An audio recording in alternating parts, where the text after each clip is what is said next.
اور خان صاحب کے اس کے حق میں فیصلہ کر دیا. تو نو مسلم نے کہا کہ میری بیوی کے باپ نے اپنی بیٹی کو میری بیوی کے پاس بھیج دیا, اس کو سمجھاؤ. وہ وید بھی پڑھا ہوا تھا اور انگریزی بھی. وہ ہمارے گھر آیا اور اپنی بیوی بہن کو سمجھانے لگا اسلام میں کیا خوبی ہے, مسلمان تو گو ہتیا کرتے ہیں. میری بیوی نے کہا بھائی آپ تو وید پڑھتے ہیں, کیا اس میں نہیں کہ ایک راجا کے زمانے میں بڑی وبا پھیلی تو پنڈتوں نے 100 گائے ذبح کر دی. وید میں ہے کہ ایک راجا کو جو ہے زمانے میں وبا آئی تو جو 100 گائے ذبح کیا تھا انہوں نے. ایک راجا کے زمانے میں بڑی وبا پھیلی تو پنڈتوں نے کہا 100 گائے ذبح کر جنگل میں ڈال دو,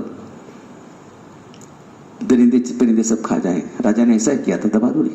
جس گو گوشت درندوں پرندوں کو کھانے سے دوبار ہوتی ہے, خود انسان کھائے تو کیا ہوگا. اس پر لاجواب ہوا. ذرا سوال یہ کیا کہ مسلمانوں کے یہاں بھی مسئلہ ہے, کوئی میں چوہا مر جائے تو 20-30 ڈول نکال دو, مرغی مر جائے تو 40 ڈول نکال دو, بلی مر جائے تو 70-80 ڈول نکال دو. یہ تو عقل کے خلاف ہے. اور کنواں ان چیزوں کے مرنے سے ناپاک ہو جائے تو 20-30 ڈول نکالنے سے کیا ہوگا, سارا پانی نکالنا چاہیے. بیوی نے کہا کہ آپ تو ڈاکٹر ہیں, آپ کو کیا معلوم نہیں ہے کہ جس آدمی کا خون خراب ہو جاتا ہے تو ڈاکٹر حکیم فطرت کے ذریعے سے خون نکال دیتے ہیں, جس سے سارا خون اچھا ہو جاتا ہے. سارا خون نہیں نکالا جاتا. جس طرح پانی, اس طرح بعض جانوروں کے بننے سے پانی خراب ہوتا ہے مگر سارا پانی نکالنے کی ضرورت نہیں ہوتی, تھوڑا سا نکالنا پانی پاک کر دیتا ہے. اس پر بھی لاجواب ہو گیا. تو میری بیوی نے کہا آپ نے بھی پڑھا ہوگا کہ جنت کے دروازے پر ایک کلمہ لکھا ہوا ہے, جب تک آدمی کلمہ نہ پڑھے وہ جنت میں نہیں جا سکتا. پنڈت ہر ایک کو نہیں بتاتے وہ کلمہ کیا ہے. میرے استاد نے مجھے بتلایا وہ کلمہ جس کو ان کہنی کہتے ہیں, وہی ان کہنی جو اس کو ان کہنی کہتے. جب کسی کی ہندو کی جان کنی ہندو کی جان کئی دن تک نہیں نکلتی سے کہتے ہیں ان کہنی کہہ دو. جب تو لا الہ محمد پڑھتا ہے آسانی جان نکل جاتی. اس پر میری بیوی کا بھائی خاموش ہو کر چلا گیا اور باپ سے کہتے کہ اس کے ہندو بننے کی کوئی امید نہیں, خوب سوچ سمجھ کر مسلمان بھی. اس پر مجھے مولانا محمد قاسم صاحب نانوتوی کی بات یاد آ گئی. حضرت حکیم سے کہ مولانا کے پڑوس میں ایک بنیا رہا کرتا تھا. ان کی دکان سے مولانا یہاں سودا خریدتے تھے. اس کا انتقال ہوا تو مولانا نے اسے خواب میں دیکھا جنت میں گشت کر رہا. میں چلا لالا جی تم یہاں جنت میں کیسے آ گئے, تم تو ہندو تھے, ساری عمر بت پوجا کرتے تھے, سودا بٹا سود بٹا لیا کرتے ہیں, جنت تو مسلمانوں کے لیے. کہا مولوی جی آپ کی صحبت میں رکھ کر اسلام سے موت ہو گئی. جب میں نے لگا تو میں نے وہ ان کہنی کہہ لی تھی, جو ہمارا کلمہ اس کو ان کہنی میں نے کہہ لی تھی, جان بھی نکل گئی. اب تک فرشتے میرے سامنے نہیں آتے. میں نے دل سے کلمہ پڑھ لیا, وہ قبول ہو گیا اور میں جنت پہنچ گیا.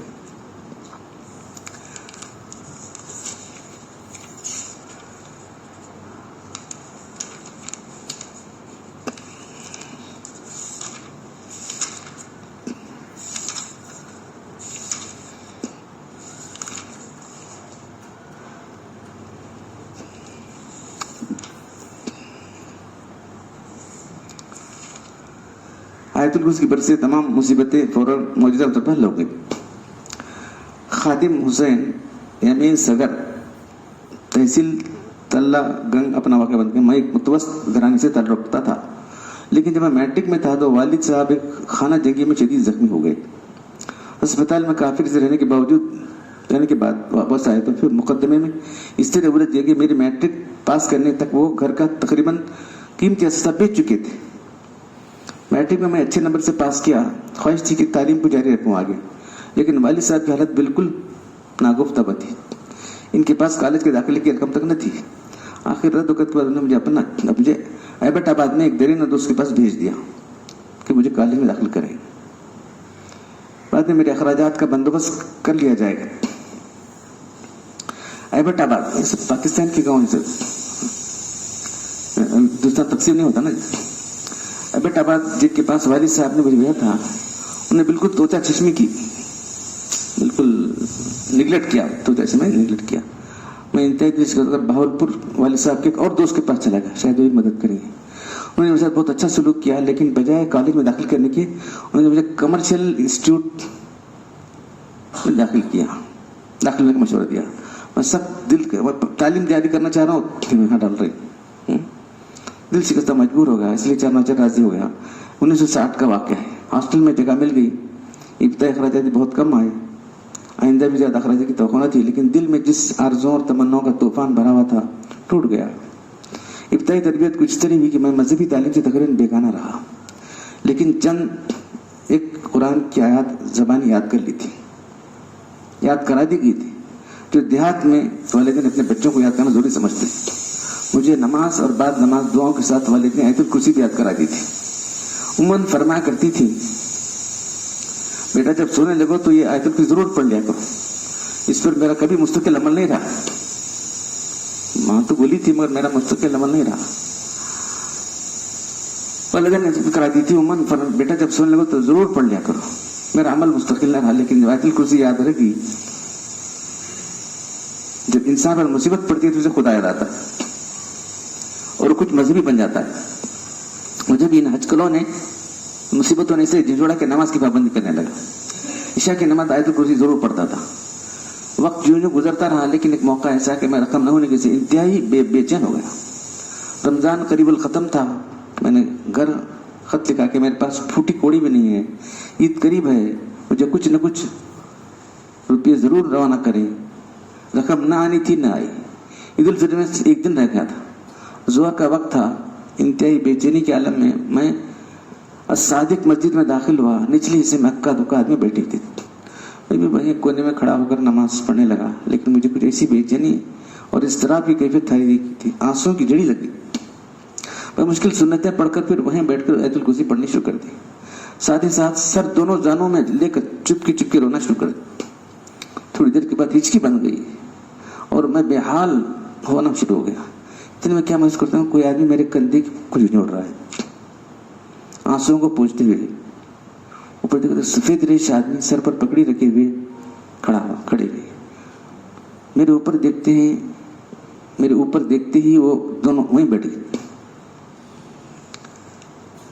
اور مجھ سے پوچھنے لگے, تم کیوں پریشان ہو, اس طرح کیوں رو رہے ہو؟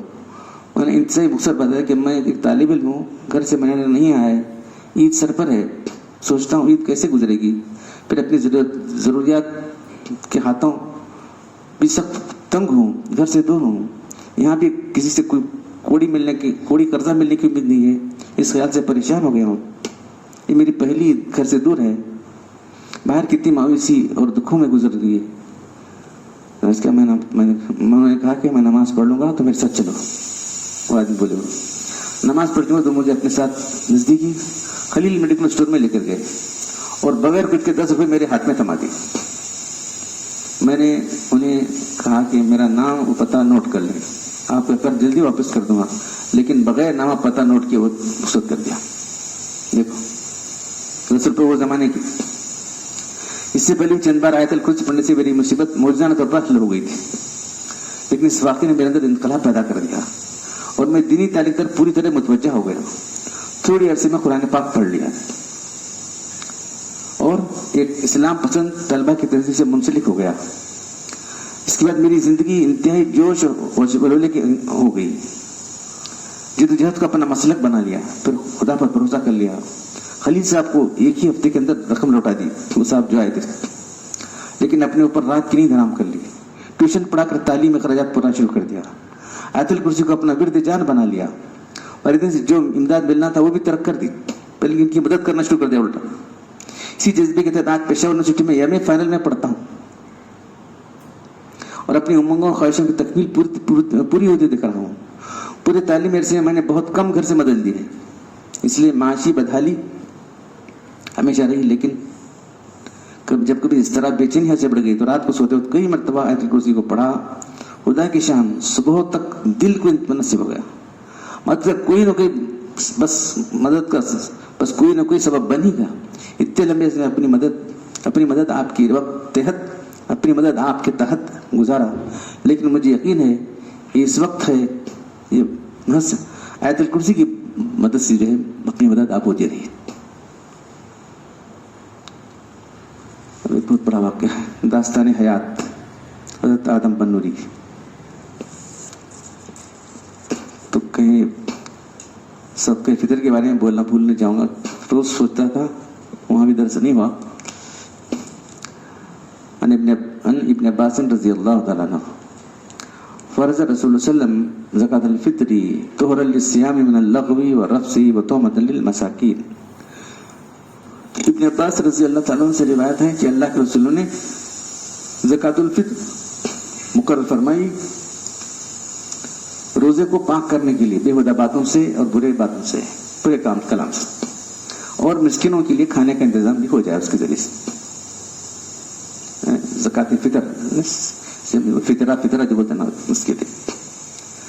عن عمرو بن شعیب عن ابی عن جدی ان نبی صلی اللہ علیہ وسلم بعث منادیا فی فجاج مکہ الا ان صدقۃ الفطر واجبۃ علی کل مسلم ذکر او انثى حر او عبد صغیر و کبیر مدان من قمح او سواء من الطعام. عمر بن شعیب اپنے باپ سے اور اپنے دادا سے یہ روایت کرتے ہیں کہ اللہ کے رسول نے ایک اعلان کرنے والے کو بھیجا کہ مکے کے کوچوں میں یہ اعلان کر دے کہ صدقہ فطر واجب ہے ہر مسلمان پر، مرد ہو یا عورت، آزاد ہو یا غلام، چھوٹا ہے یا بڑا، 2 مد گیہوں یا جو ہے 1 سا تان دوسرا تان. تو اس عید کے اندر جو ہے عید الاضحیٰ کے اندر قربانی ہے. نماز کے بعد یہاں جو ہے نماز سے پہلے صدقہ فطر عطا کرنا ہے. تو جو آدمی جس کے پاس آج کے دن 52 تولے چاندی کا کوئی سامان ہے گھر میں، 52 تولے چاندی کا سامان، بھانڈا برتن یہ وہ سب، 52 تولے چاندی کا کٹھا سانس نہیں بلکہ وہ تو سامان ہے، کھانے پینے ہے اس کو، تو اس کو دینا ضروری ہے، اس کو صدقہ دینا ضروری ہے. آج کے دن وہ کھانے پینے کی ضرورت اس کی پوری ہو رہی ہے، 52 چولی کا گھر میں ہے، فریج یہ وہ سب رہتا ہے نا. ہمارے پاس کہاں پیسے کے نہیں ہے، 52 تولے چاندی کا کوئی سامان گھر میں ہے، اتنی قیمت کا سامان گھر میں ہے، تو انہیں صدقہ فطر دینا چاہیے. کتنی دینا چاہیے؟ تو مدانی قمح، تو جو ہے 2.25 کلو گیہوں. وہاں کا جو حساب ہے مدانی من قمح، یعنی 2 مد یعنی آدھا سا جو ہے 2.25 کلو گیہوں ہوتا ہے. تو عید کے نماز جانے سے پہلے ادا کرنا چاہیے. تو مرد عورت پر بھی ہے، اور جو اس زمانے میں غلام تھے غلام پر بھی ہے، اور جو اس کے بچے ہیں، جو بچے چھوٹے بچے ہیں، سب ان کو دینا چاہیے، ان کی طرف سے بھی دینا چاہیے. والدین چھوٹے بچوں کی طرف سے بچوں کو والدین دینا چاہیے. جو اولاد کما رہی وہ دے، اگر وہ بھی نہیں دے سکتے تو بہتر ہے ان کی طرف سے بھی دے دے. اولاد بڑی ہو گئی ہے، کماتی نہیں تو کیا کرنا چاہیے؟ تو والدین کو چاہیے کہ ان کی طرف سے بھی صدقہ فطر دیں. تو صدقہ فطر کا مقصد یہاں بیان کیا گیا ہے کہ جو ہے روزوں میں جو کوتاہیاں ہو جاتی ہیں، سے روزے کیا فرمایا؟ طہر صیام، روزوں کو پاک کرنا ہے، روزوں کو پاک کرنے، اور پھر اس کے ذریعے سے مسکینوں کے کھانے پینے کی ضرورت. ہم لوگ کھا رہے ہیں اور وہ لوگ جو ہے بھوکے رہیں گے تو کیسی بات ہے. تو اس لیے عید سے جانے سے پہلے یا 2-4 دن پہلے بھی دے سکتے. عید ایک دم صبح دیا تو کیسا ہو؟ کم سے کم لاسٹ مومنٹ وہ تو ہے. عید پڑے بعد کیا کروں؟ نہیں ہاں تو عید پڑے بعد دینا ہے، یا پھو گئی عید کر ویسا بھی نہیں. اگر نہیں دیا ہے تو عید پڑھ کے آنے کے بعد بھی وہ دینا ہی پڑے گا اس کو. تو صدقہ فطر جو ہے ہر وہ مسلمان جو کھاتی پیتی حالت میں ہے، جس کے پاس 52 تولے چاندی ہے، چاندی کا سامان ہے، جس کے پاس 52 چاندی لے بیٹھتا ہے، کون نہیں لے بیٹھتا؟ وہ اتنی قیمت کا سامان ہے. تو چاندی کیا ریٹ ہے؟ 800 ہے. 800 52 کتنا ہوتا ہے؟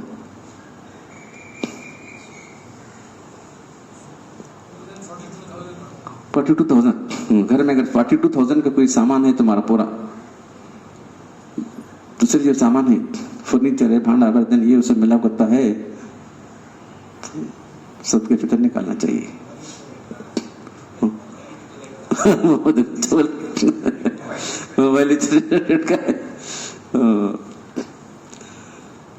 تو اللہ کے رسول جو ہے اعلان کرانے کے بھیجے تھے کہ جاؤ اللہ خوب سن لو، ان صدقۃ الفطر واجبۃ،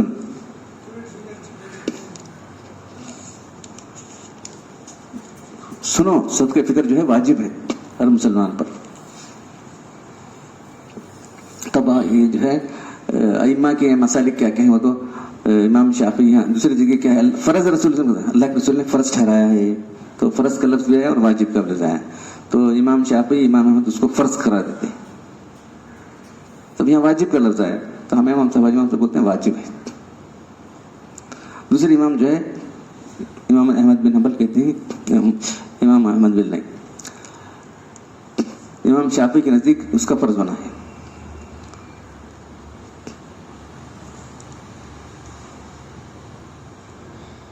امام مالک اس کو جو ہے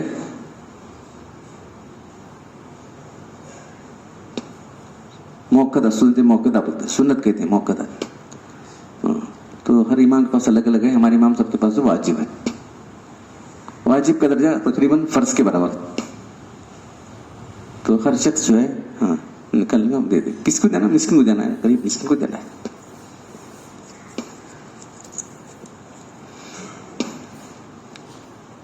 تو وہ حساب وہاں کا جو حساب ہے 2.25 کلو گیہوں تو وہ گیہوں جو ہم کھا رہے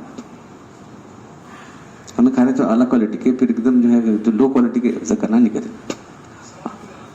مسلمان کو دینا پھر اس کی عید ہونا عید کا جو ہے مسلمان کو دینا چاہیے. اس کی عید ہونا چاہیے نا مسلمانوں کی. مسکین کی عید کا تو عید کرنا کا تو مسلمان ہی سے ہونا نہیں.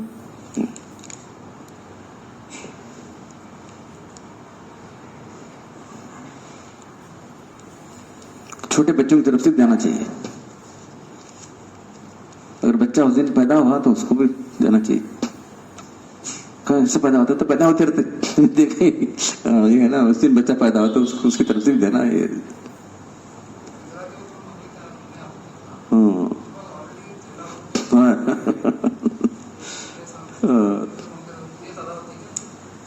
اگر مستحق ہے تو زیادہ ہوتے کسی بات کرتے کیا کرنا.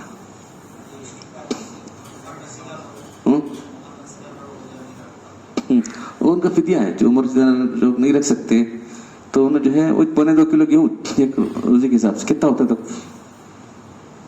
کتنا ہوتا ہے 2.25 کلو 30 روزے کتنا ہوتا ہے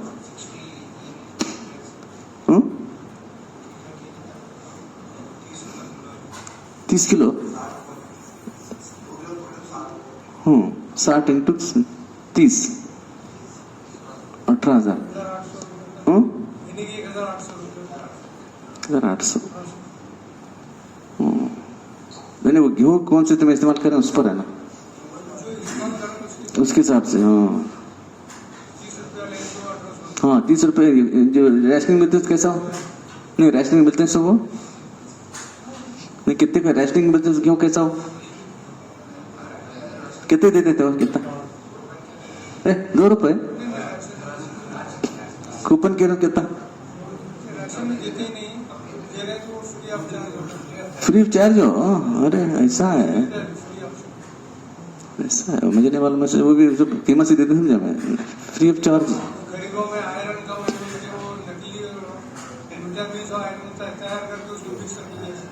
ایسا ہے فری 2 کلو سے کیا ہونا نہیں پورا گھر کیسے چلنا اس ایک دن بھی نہیں چلے گا. وہ نہیں میں سمجھاتا کہ انہوں نے لکھے جب پہ کھا رہے ہیں ریشن گیہوں کے حساب سے دیتے ہیں لکھے ہیں نا ریشن کی گیہوں دے دیتا ہوں پوری قیمت دے لیتے تھے میں. نہیں تو باہر وہ کاسٹلی مل جاتا ہے یہاں جو ہے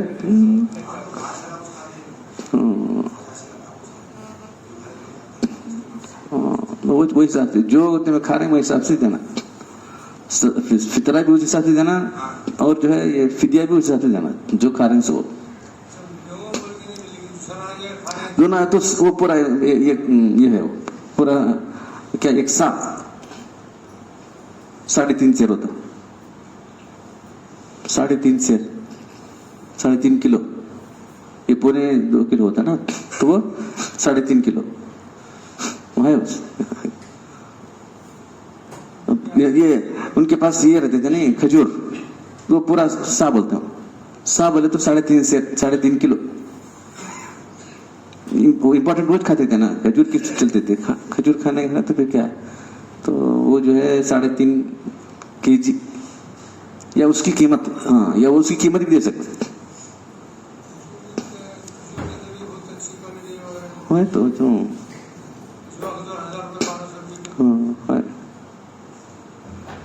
نہیں, وہ جو کھا رہے ہیں سو تو اس کے ثواب اس کے برابر پہ لکھے ہونا. ہاں دیکھو, مدان من قمح اور ثواب اس کے برابر دو, اور ثواب اس کے برابر, اور ساون من الطعام, اور دوسرے جو کام ہے وہ 1 سا.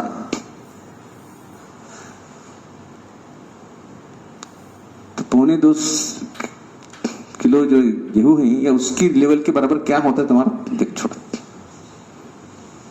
کون سے بھی اناج ہوتا ہے, اناج دو اتنی قیمت کا, نہیں تو اتنی قیمت دو بس, 2.2 کلو گیہوں کی قیمت. دوسرا جو ہے ساون من الطعام, دوسرا کہہ دے تو سا دینا 3.5, تو وہ لوگ اس طعام سے مراد ہے کھجور لکھو. 2 مد آدھا سا, اس لیے کہ 1 سا 4 سیر کا ہوتا ہے, اور مد میں سیر بھر نہ جاتا ہے, بس گیہوں 2 سیر دے, اور آٹا ستو وغیرہ سب جو ہے وہ پورا جو ہے 1 سا دے, دوسرا کچھ دینا ہے تو 3.5 سا, آدھا سا یہ ہے, دوسرا پورا سا. گیہوں کو تو اعلیٰ چیز سمجھتے ہیں, اس طرح سے آدھا سا. گیہوں جو ہے اعلیٰ قسم کی چیز ہوتی ہے کھانے میں, دوسری چیزیں جو ہے کم درجے کی ہوتی ہیں, جاری ہے یہ ہے وہ سب دوسرے کھجور وغیرہ ہے سب, وہ پورا سا جانا 1 سا. اب کیا کریں گے, کھیت سے جو آتا ہے وہ کیا کر سکتے ہیں, کھیت سے ہمارے آئی وہ دو, ویسا ہے.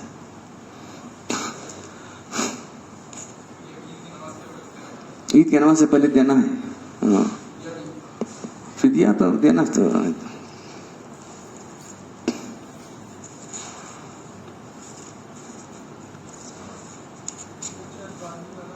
بعد میں دے سکتے ہیں, پہلے ڈیو جس کو فدیہ دینا ہے اس کو ڈیو ہے رہنے والا. چو بہت بڑا واقعہ ہے, کیا کرنا.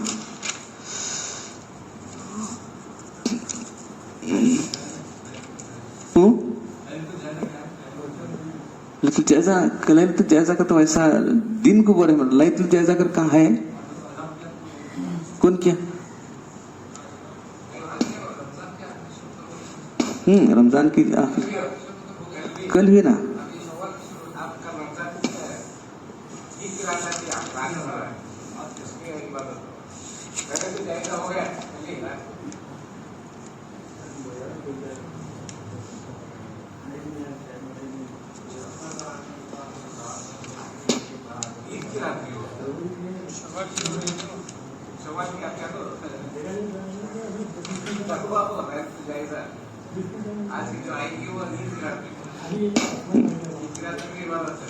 عید کی رات. تو حدیث میں ہے کہ جو عیدین کی راتوں میں عبادت کرے گا اس کا دل اس وقت زندہ رہے گا جبکہ لوگوں کے دل مردہ ہو چکے ہوں گے. من احیا لیلۃ العیدین, من احیا کے من زندہ رکھا ہے, عبادت کیا. لیلۃ العیدین 2 عیدوں کی نماز ہے, 2 عیدوں کی راتیں, یہ بھی اور وہ, اس کا دل اس وقت زندہ رہے گا جبکہ لوگوں کے دل مردہ ہو چکے ہیں. یعنی پریشانی قیامت کے حالات میں ہو یا دنیا کی پریشانی کے اندر, اس کا دل زندہ رہے گا. تو آج کی رات بھی جا کر بات کرنے کی, خالی جو ہے تیاریاں لوگ لگے رہتے ہیں, کافی لوگ پڑ جاتے ہیں یہاں تو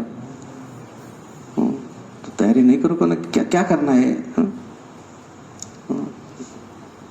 کیا کھانا ہے, کتنا تو روز کھا رہے ہیں, اللہ کھلا رہے ہیں, اچھا کھا رہے ہیں, کیا نہیں, کون نہیں کھا رہے, ہر آدمی اچھا ہی کھا رہا ہے.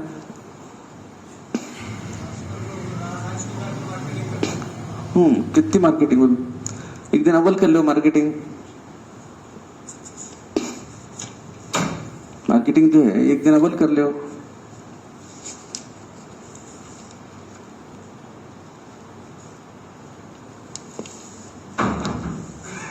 منٹ ہے, ایک خاتون کے حفظ قرآن کا معجزانہ واقعہ.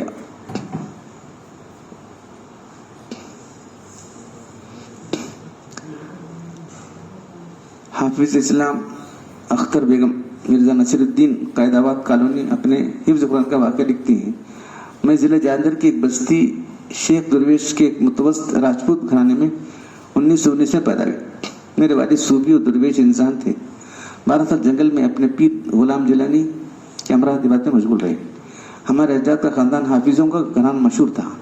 میرے والد درویشانہ زندگی میں قدم رکھنے کی وجہ سے اس چیز کو نبھا نہ سکے، مگر انہوں نے اس نعمت کے گھرانے سے ختم ہونے کا سخت انہیں افسوس تھا. خود حفظ نہ کر سکے، اپنے اکلوتے بیٹے کو بہت چاہ کے حفظ کرے مگر وہ بھی نہیں کر سکا. ہر وقت والد صاحب کے دل میں اس کا احساس رہتا تھا، بلکہ بعض اوقات رو دیتے تھے. میں ابھی پیدا نہیں ہوئی تھی. والد صاحب دل میں اشتیاق ہوا کہ جو بچہ پیدا ہو اس کو انشاءاللہ ضرور حافظ کروں گا. اتفاق بات میں لڑکی پیدا ہو گئی تو ان کا شوق اور بھی بجھ گیا. لڑکی پیدا ہونے کیا کرنا ہے اسے،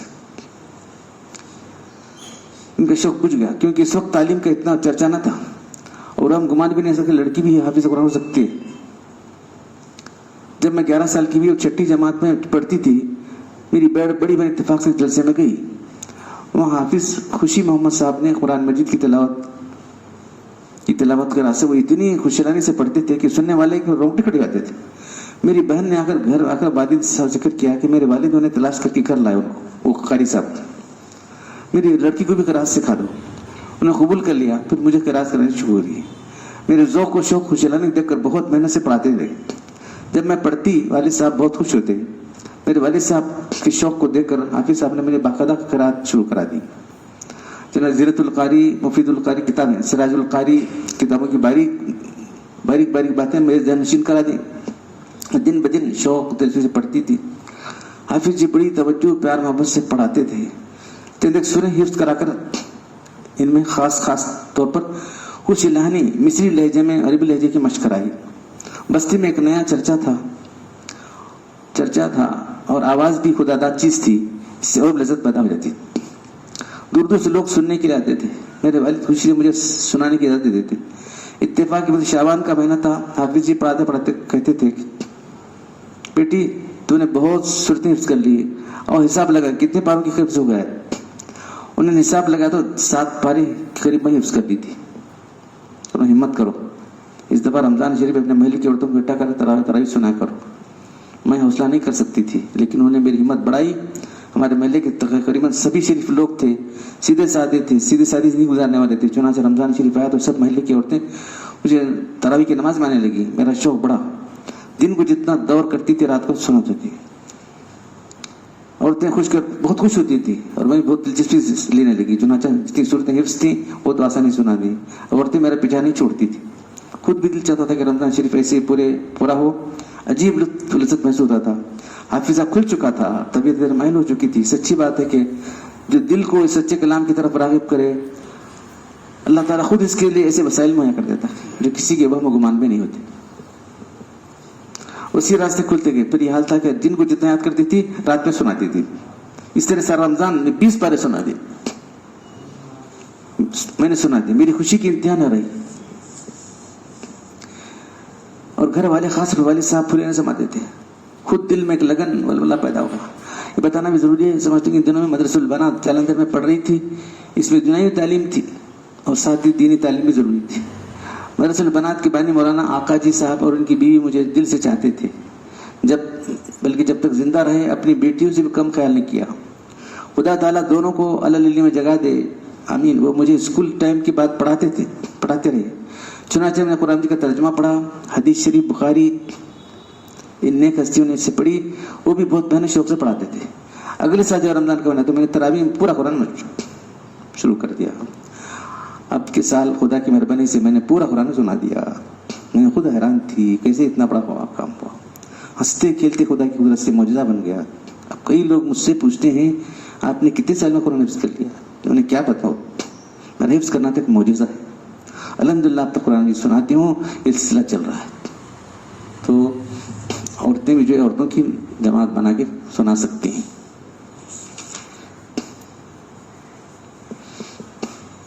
قرآن کی ایک محافظ جالندھر کا ایک معزز گھرانے سے لوٹنے والی ایک مہاجر عورت کی داستان ہے، خود اس کی زبانی ملاحظہ ہو، جو اس بات کا پکا یقین رکھتی تھی کہ جو خدا نے اپنی کتاب میں فرمایا خدا اس کو چاہے عزت دے اور اس کو چاہے ذلت دے، وہ بہت رحیم و کریم ہے اور چیز پر قادر ہے۔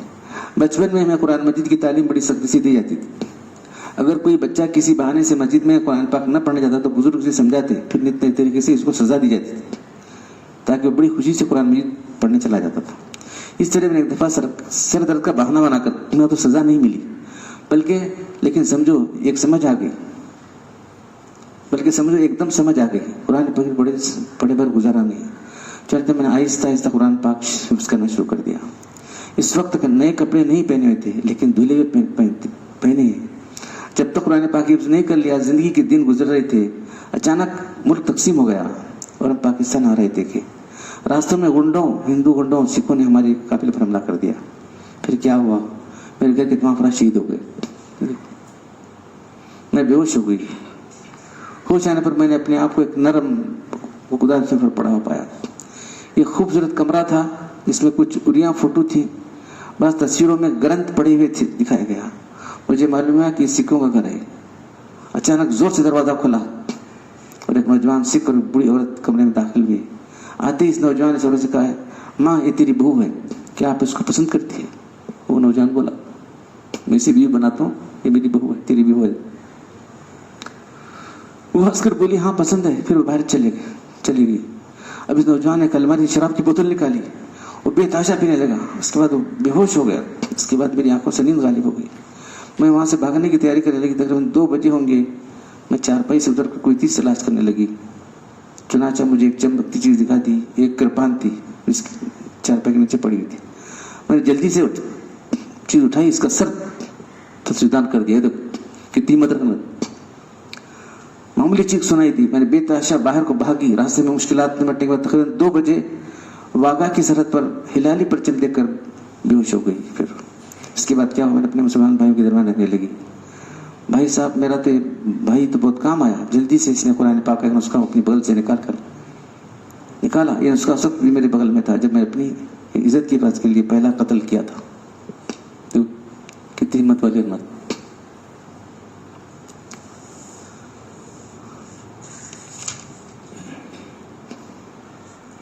ابھی بہت سارے واقعات بہت تفصیل ہیں۔ سورہ مزمل سے رزق میں برکت کا واقعہ۔ مس شہناز بانو اپنا واقعہ بیان کرتے ہیں۔ آپ سے 10 سال پہلے میرے والد امریکن ایمبیسی میں ملازم تھے۔ آمدنی ہماری ضرورت سے زیادہ کیا اس وجہ کہ بہت زیادہ تھی۔ ماشاء اللہ کے زمانے میں امریکن ایمبیسی نے تمام مسلمانوں کو نکال دیا،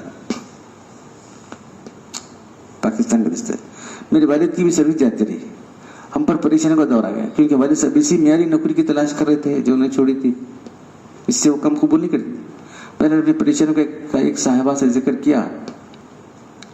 انہوں نے مجھ سے قرآن کریم کا سہارا لینے کو بتایا۔ انہوں نے صبح طلوع آفتاب سے پہلے سورہ مزمل 40 مرتبہ، اس سے پہلے درود شریف 11 مرتبہ، پہلے اور آخر میں۔ یہ عمل 31 دن کرنا ہوگا، انشاءاللہ مشکلات آسان ہو جائیں گی۔ میں نے وظیفہ شروع کیا۔ اس طرح 28 دن گزرے تھے۔ 29ویں دن جب وضو کر کے جانے بیٹھی تو اس کی 3 چنبیلی کی تازہ کلیاں نکلی۔ میں بہت پریشان ہو گئی۔ آخر صبح یہ تازہ کلیاں کہاں سے ہیں؟ کون رکھ سکتا ہے؟ گھر کے تمام افراد سو رہے تھے۔ میں نے سب سے لاعلمی کا اظہار کیا۔ میں نے ان محترمہ سے رابطہ قائم کیا تو انہوں نے کہا کہ ان کلیوں کو حفاظت سے صندوق میں رکھ دو، روزانہ رکھ دو، روزی میں برکت ہوگی۔ اللہ کا فضل کرو، یہ کلام الہی کی برکت سے کسی پریشانی کا سامنا نہیں۔ والد صاحب بھی بیکار ہیں، مکان کا کرایہ 150 روپیہ ماہوار آتا ہے اور میری چھوٹی سی تنخواہ ہے جو میری تعلیم پر خرچ جاتی ہے۔ ماشاءاللہ کافی بہن بھائی ہیں، سب تعلیم حاصل کر رہے ہیں، مگر مہنگائی کے زمانے میں قرآن شریف کی معجزے کی برکت سے آج تک قرض لینے کی نوبت نہ آئی۔ اور میرا یقین کیجیے کہ اگر بہترین سے بہترین اچھا کھانا تو اچھے سے اچھا کھانا بھی ہے، کھانا ہو جاتا ہے، پہننا ہو جاتا ہے۔ یہ میری حیرت انگیز سچی بات ہے۔ یہ معجزات قرآن کے معجزات۔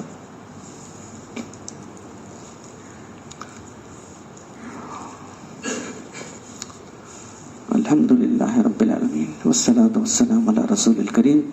ربنا ظلمنا انفسنا وان لم تغفر لنا وترحمنا لنكونن من الخاسرین۔